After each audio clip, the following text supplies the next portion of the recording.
Hi guys, you're welcome once more to Read It On. My name is Tete. I'm very excited about today's video, can't wait to get into it. But before we do, just want to appreciate you all for subscribing. As at the making of this video, we've crossed the 50 subscribers threshold. It may not be enough, but it means a lot to us here at Read It On. So kindly keep sharing the videos so we build this family. If you've not subscribed yet, kindly do so because we have a lot to share with you. You will learn, you will be inspired, and you will have fun at the same time. Also, like the videos. It goes a long way to getting YouTube to promote our videos. Thank you very much. Now, without wasting any more of your time, let's get right into the video. So, when it comes to literature, I have a strong affinity for African literature, probably because I'm an African.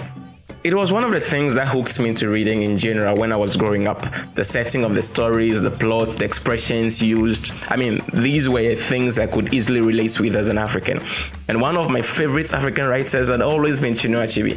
He was a great storyteller. I loved his style of writing, his use of some very profound statements, and even the oratorial skills possessed by his characters. It's always been very interesting to read his books. He wrote what would later become the African trilogy, which includes Things Fall Apart, Arrow of God, and No Longer at Ease. I'll be talking about these whole concepts of African trilogy in subsequent videos, but today we are just talking about 10 interesting proverbs found in Things Fall Apart. We'll be looking at their meanings and the context in which they were used.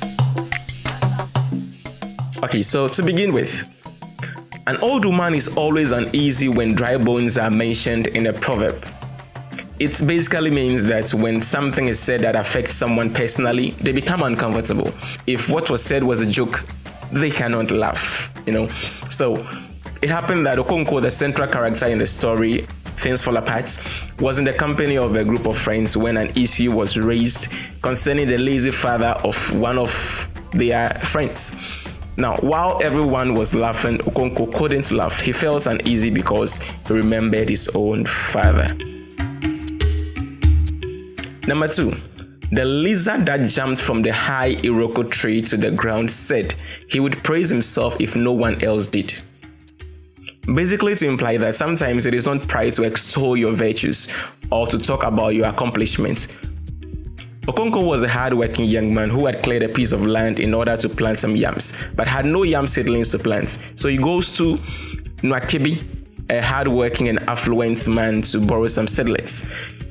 In order to convince Nwakibi that he would take very good care of the seedlings, he had to toot his own horn, so to speak. Number 3.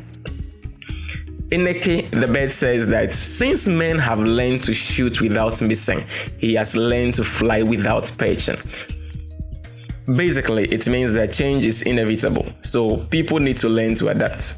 So, Nwakibi did not only become rich because of his hard work, he was also strategic as to whom he lends his yam seedlings to, since according to him, most of the young men in the village could not be trusted to take good care of the seedlings. Number 4. Our father said, you can tell a ripe corn by its look. Now, this proverb is similar to another one used in another context within the story, which goes like, a chick that will grow into a cock can be spotted the very day it hatches. Meaning, you can easily foresee the future of something through the character and telltale signs it exhibits today. Now, this is still in the same context of Nwakibi lending some yam seedlings to Okonkwo.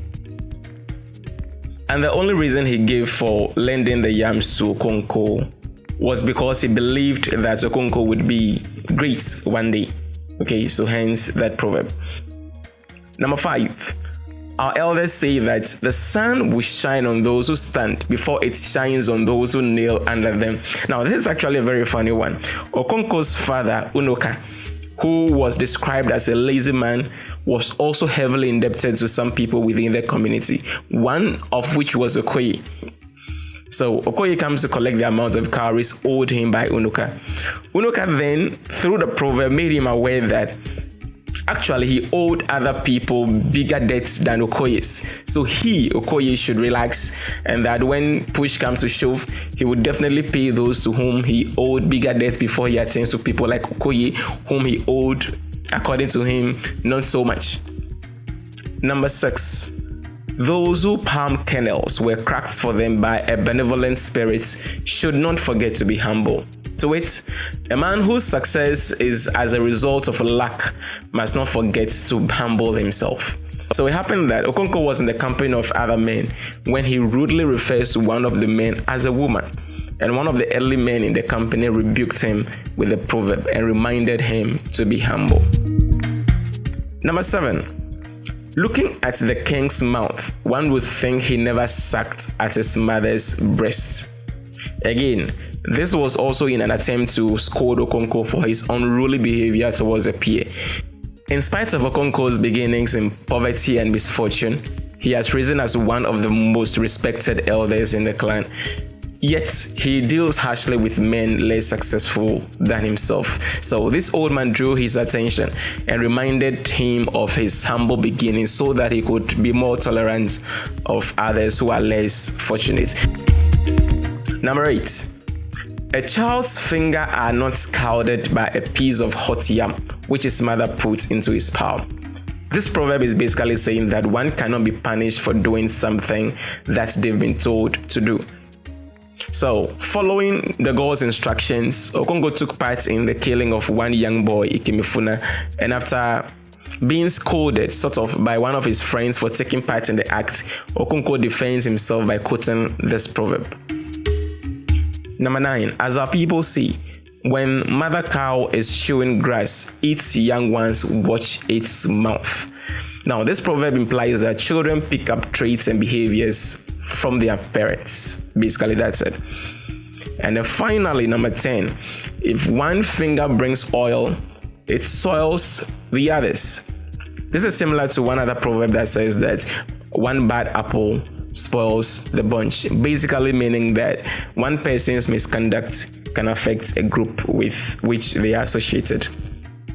Alright, so that is all time we'll allow us for in this video. Let me know in the comment section which of these ones are your favorites. Let me also know if you have read or you intend to read Thanks Fall Apart.